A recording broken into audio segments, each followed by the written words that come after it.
Você tem tido dias bons ou dias ruins, assim, ultimamente? Sei que a gente está no final do ano, né? E de repente, tem todo o conflito aí da escola, já passou a prova do Enem. Ultimamente aí, como é que está a sua vida? Dias bons ou dias ruins? Por outro lado, qual foi a dor, assim, que você sentiu, que foi mais forte de todas, assim? Você já sentiu uma dor muito forte? Eu já senti uma dor de cálculo renal, foi terrível.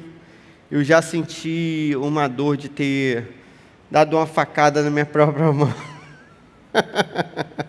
Também não foi nada muito bom. Poxa, mas tem umas dores que são piores do que essas, com certeza. Essas são físicas, né? Mas tem aquelas dores assim que são profundamente dentro do coração. Não adianta você tomar remédio, não adianta você levar 1 ponto ou 30 pontos na mão, tomar uma anestesia, porque determinadas dores não passam. A vida é dura, curta e incerta. A vida é dura, ela é curta e ela é incerta. Já diziam os irmãos nossos mais antigos na fé, que deram, origem aí, os primeiros passos na nossa fé. Cara, a vida não é coisa fácil. Você está nesse mundo, não tem como você apertar o botãozinho desse ônibus que está rodando aí direto e descer. Você que veio de ônibus, você que não sabe o que é isso. Você não sabe o que você está perdendo. Andar de ônibus é coisa boa. Beleza? Cara, não tem um botãozinho de parada para o mundo aí, que agora eu vou descer. Isso não acontece. O mundo vai caminhando e a gente vai vivendo várias decepções, vários problemas, vários tormentos. E parece que quanto mais velho a gente fica, mais problema a gente tem. Por quê? Porque maiores são as cobranças, as responsabilidades, e maior o contato que a gente tem com o sofrimento, com as perdas também. Mais a gente se decepciona, mais a gente se decepciona com as pessoas que a gente ama.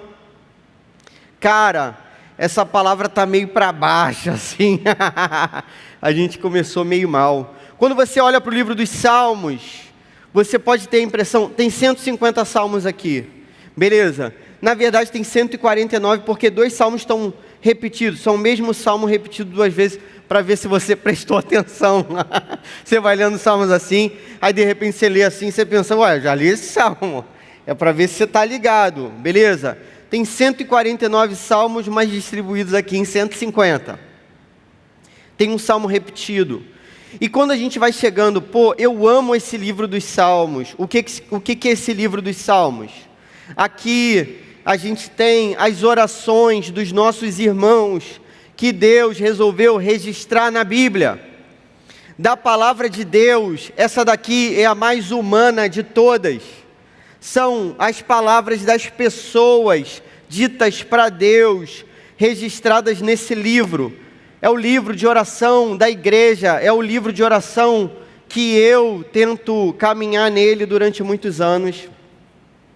Quando eu leio o livro dos Salmos, e eu já li na sequência algumas vezes, quando você chega no final, parece que o livro não foi tão doloroso quanto foi na verdade, porque os últimos salmos são salmos de louvor, de exaltação a Deus. Então quando você chega no final, parece que foi tudo bem, mas se você contasse nos seus dedinhos, quantos salmos são de alegria, louvor e exaltação, e quantos são de choro, de dor, de sofrimento, que a gente chama de lamento. O número dos salmos de lamento é muito maior do que os salmos de louvor, de alegria, de exaltação e de adoração. Parece que a vida é como o livro dos Salmos. Beleza? Em algumas horas a gente vai sofrer e vai sofrer bastante.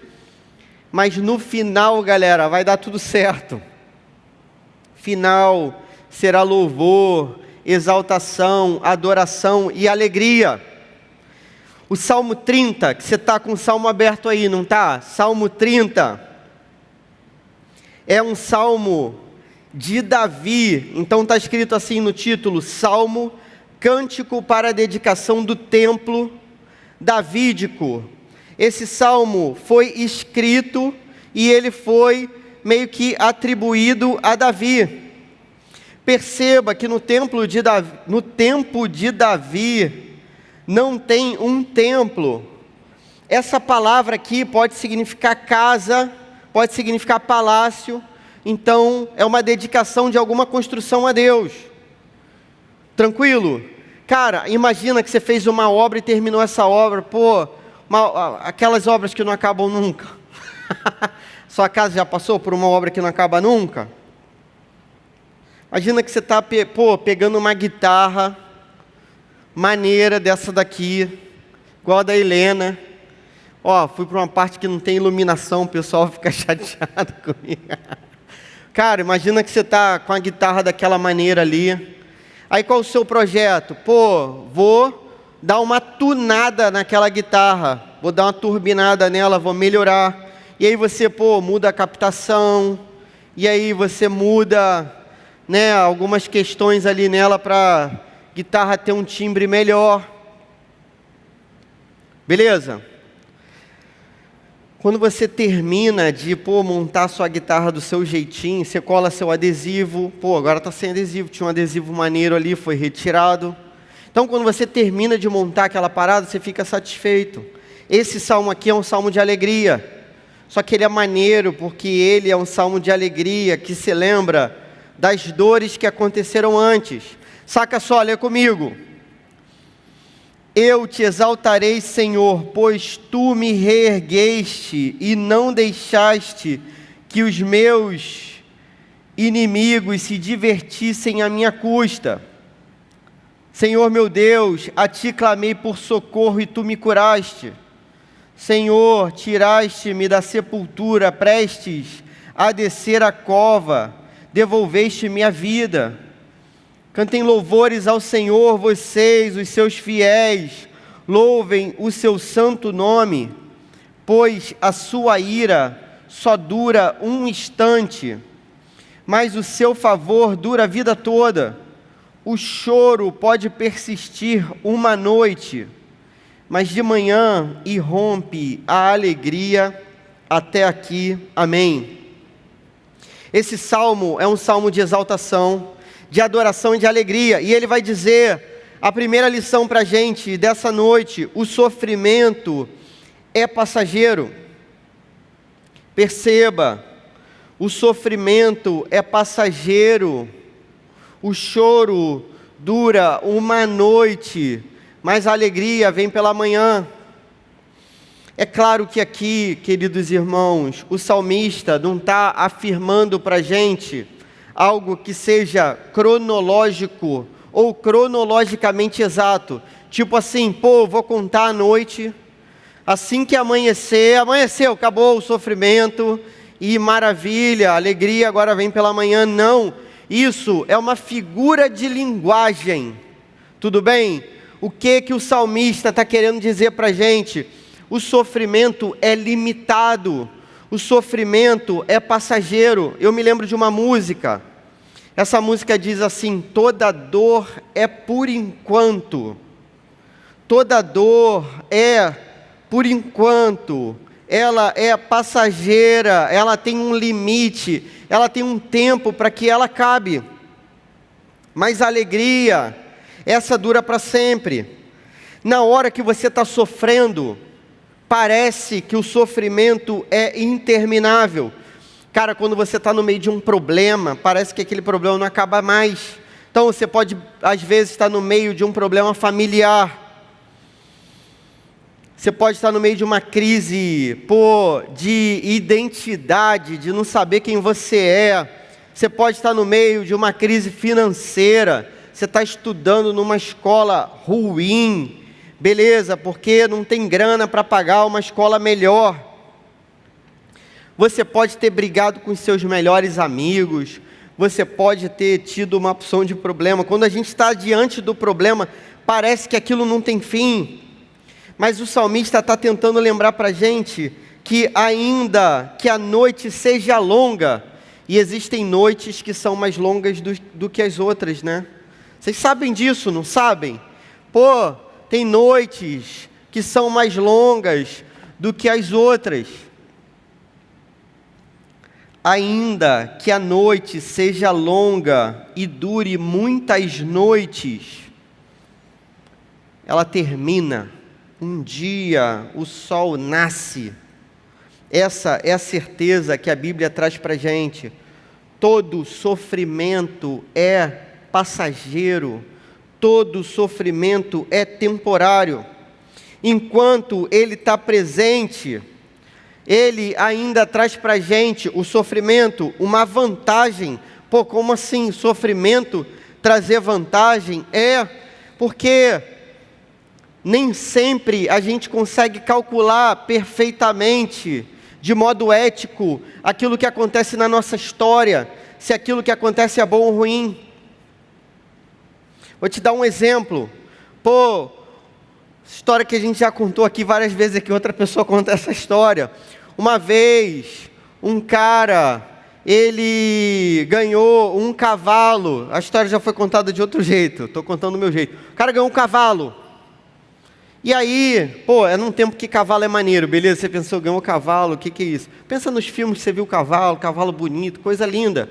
Ganhou um cavalo e ele ficou feliz. Só que aí o filho dele montou no cavalo e começou a andar e caiu do cavalo e quebrou a perna. E aí o vizinho falou para ele, pô, cara, olha só que coisa horrível que aconteceu com seu filho. Seu filho montou naquele cavalo e se machucou, agora está com a perna quebrada. Só que enquanto o filho dele estava com a perna quebrada, começou uma guerra. E todos os garotos foram convocados para a guerra, menos os que estavam quebrados. E aí o garoto da perna quebrada não precisou ir para a guerra. E o pai achou aquilo bom, porque ele estava com a perna quebrada, mas ele não teria que arriscar a sua vida naquela guerra. Consegue compreender?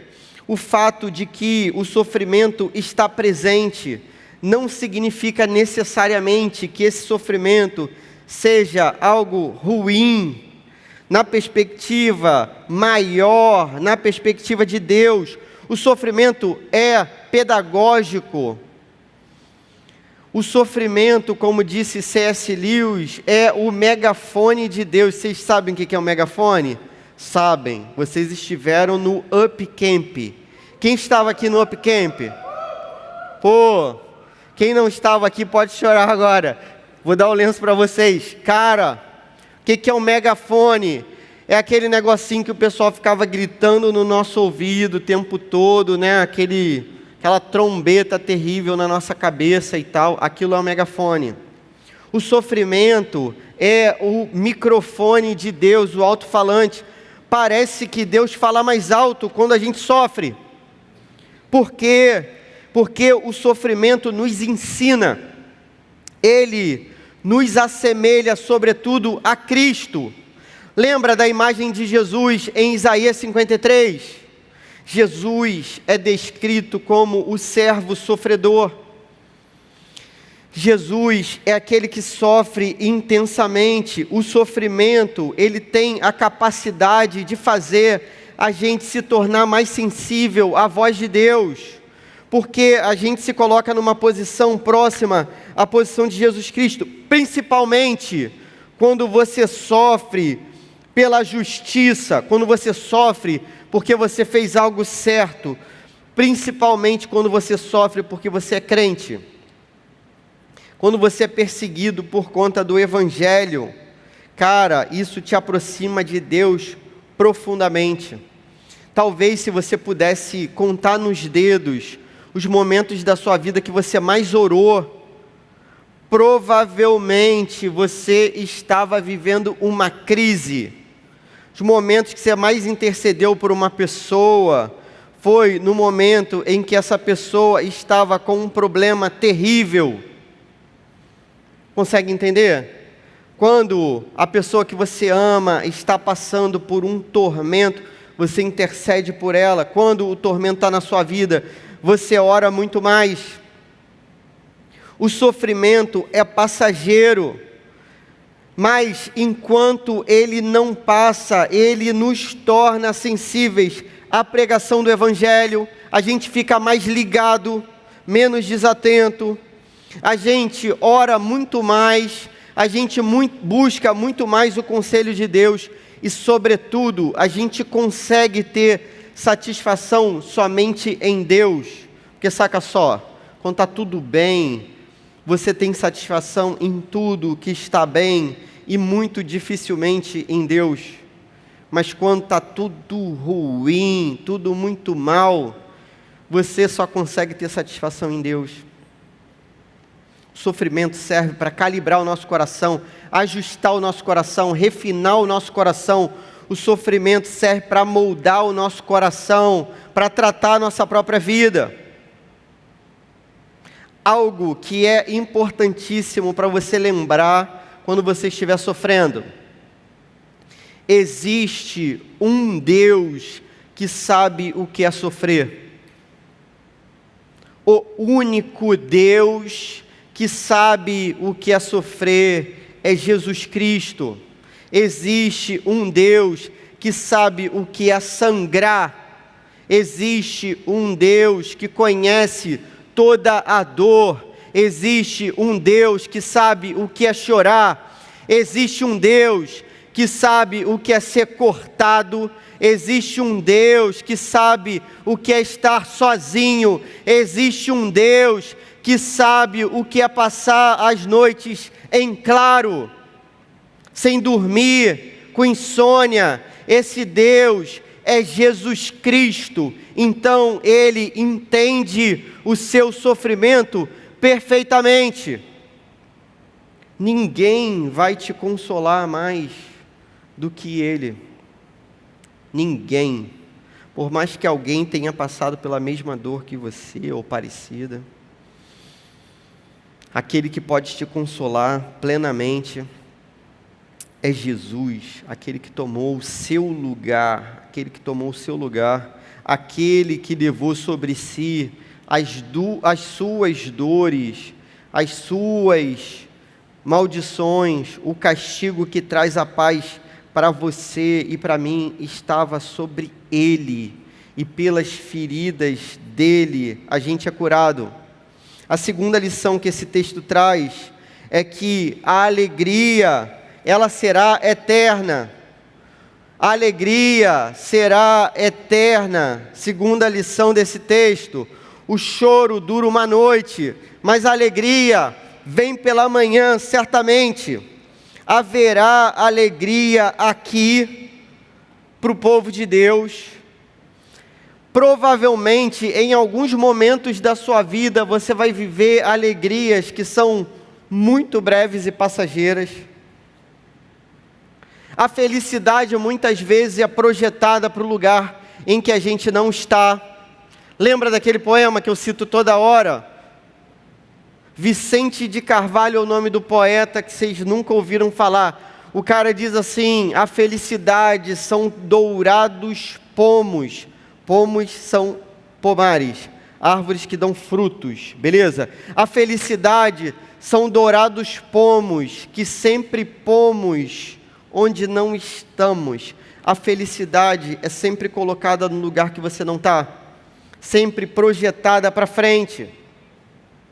Hoje, a sua felicidade é terminar essa bendita faculdade que você faz.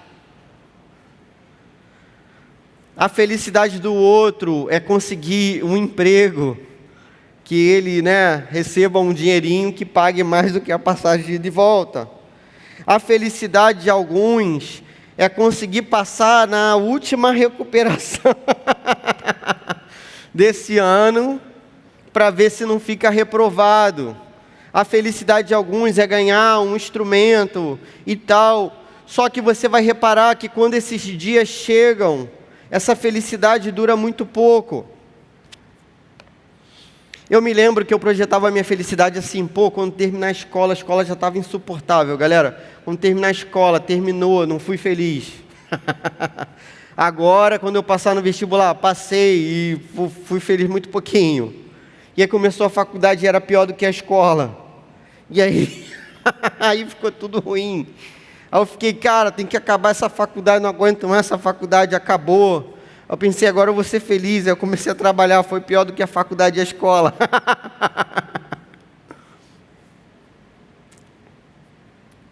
Por mais que a alegria seja passageira aqui, assim como a tristeza, então o Salmo vai dizer para a gente que tanto a tristeza quanto a alegria são passageiras. No entanto, haverá um dia em que essa alegria vai ser eterna. E essa garantia a gente tem em Jesus. E só quem tem essa garantia é quem entregou a vida a Jesus. Se você não entregou a sua vida a Jesus, verdadeiramente, de todo o coração, você ainda não tem essa garantia, infelizmente. Nessa vida a gente tem algumas alegrias que Deus dá para a gente, isso é graça de Deus, mas a alegria eterna, aquela que não acaba nunca, o dia que não termina, ela é conquistada por Cristo. Jesus toma o nosso lugar para que a gente tenha uma vida eterna sem choro, sem sofrimento, sem dor, sem injustiça, sem briga dentro de casa, sem briga fora de casa, sem noite mal dormida. Jesus garante isso para a gente. Eu me lembro de uma filha, num sepultamento do qual eu participei nesse ano, e no qual eu enterrei um amigo muito próximo de mim. Eu me lembro da filha desse amigo falando nesse sepultamento. Esse meu amigo, ele morreu de câncer. E ela dizia assim: hoje quem morreu foi o câncer, não foi o meu pai. Meu pai vive para sempre com Jesus Cristo.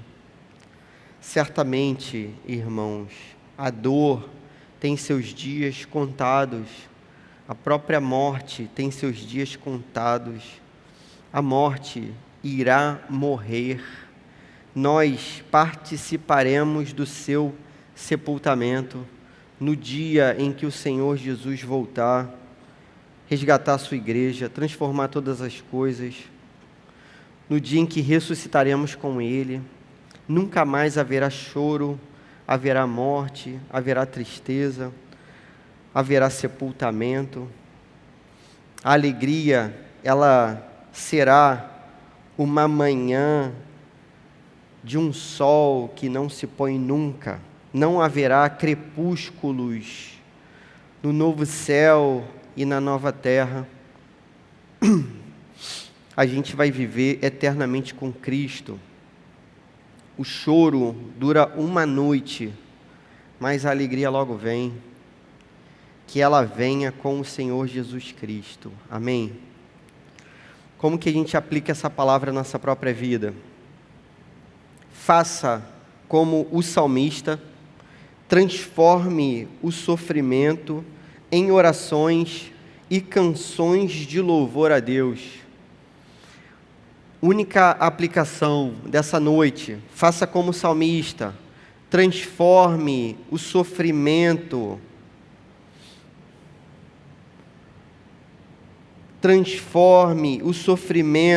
em orações e canções de louvor a Deus. Não desperdice o seu sofrimento. Aproveite o sofrimento de tal modo que ele seja transformado. Saca só, foi isso que o salmista fez aqui. Ele escreveu uma música da dor dele, e ele cantou essa música diante de Deus, e ele cantou sabendo que a alegria viria, e ele se alegrou na esperança de uma alegria que viria um dia, e Deus se alegra com isso. Deus se alegra não somente quando você está louvando aqui, feliz, mas sobretudo quando você está no meio de uma crise, e mesmo assim você está aqui louvando de todo o coração, cantando louvores a Ele, orando a Ele. Deus se alegra com isso, por quê? Porque essa foi a canção de Jesus Cristo. Esse é o exemplo de Jesus.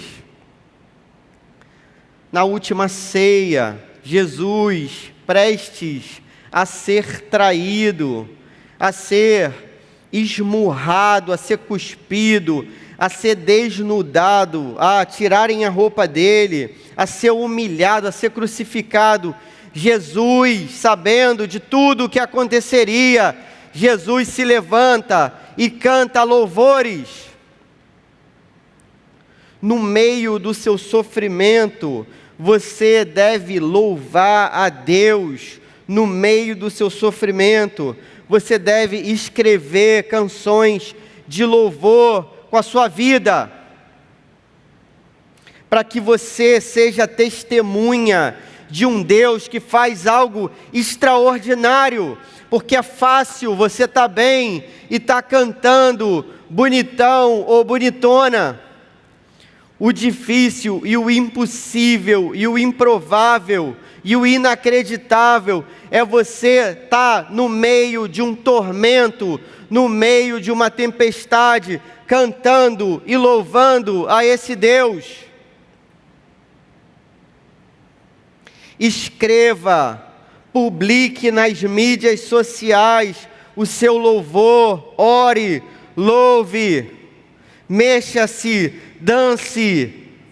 A música fala isso. Esse salmo diz exatamente isso. Mudaste o meu pranto em dança. Verso 11. Mudaste o meu pranto em dança. Louve, dance, mexa-se nesse amor. É hora de fazer isso, cante louvores de todo o coração. Não desperdice o seu sofrimento. Jesus diz isso diante da cruz. Ele diz: foi para isso que eu vim, essa é a vontade do Pai, e isso é bom. Isso é bom que aconteça. Queridos, esse culto vai acabar, sofrimento pode demorar mais do que esse culto, mas a alegria virá. A Bíblia garante isso para a gente. A grande questão é: quem de nós terá o coração tão cheio de louvores, que mesmo antes de amanhecer, conseguirá louvar, cantar, gritar e dançar para esse Deus que é sempre bom, sempre justo, sempre amável, sempre verdadeiro? Quem de nós conseguirá, no meio do sofrimento, entoar louvores a Deus? Que o nosso louvor não cesse, em nome de Jesus, amém. Senhor, você é bom em todo tempo, ainda que o tempo seja difícil, você não muda, você é bom em todo tempo. Recebe, Senhor, na nossa dor, o nosso louvor, a nossa gratidão, a nossa adoração. Toda dor há de passar, mas a alegria vai ser eterna do teu lado. A gente crê que isso vai acontecer e a gente já se alegra por conta disso, Senhor. Ajuda esses adolescentes a viverem, Pai, as experiências da vida de acordo com o teu evangelho verdadeiro, com a garantia daquilo que Jesus fez por eles, Senhor. Me ajuda também, Senhor, a enfrentar os problemas dessa vida com esse mesmo espírito do salmista, cantando louvores ao teu nome. Que isso comece nessa noite, em nome de Jesus. Amém.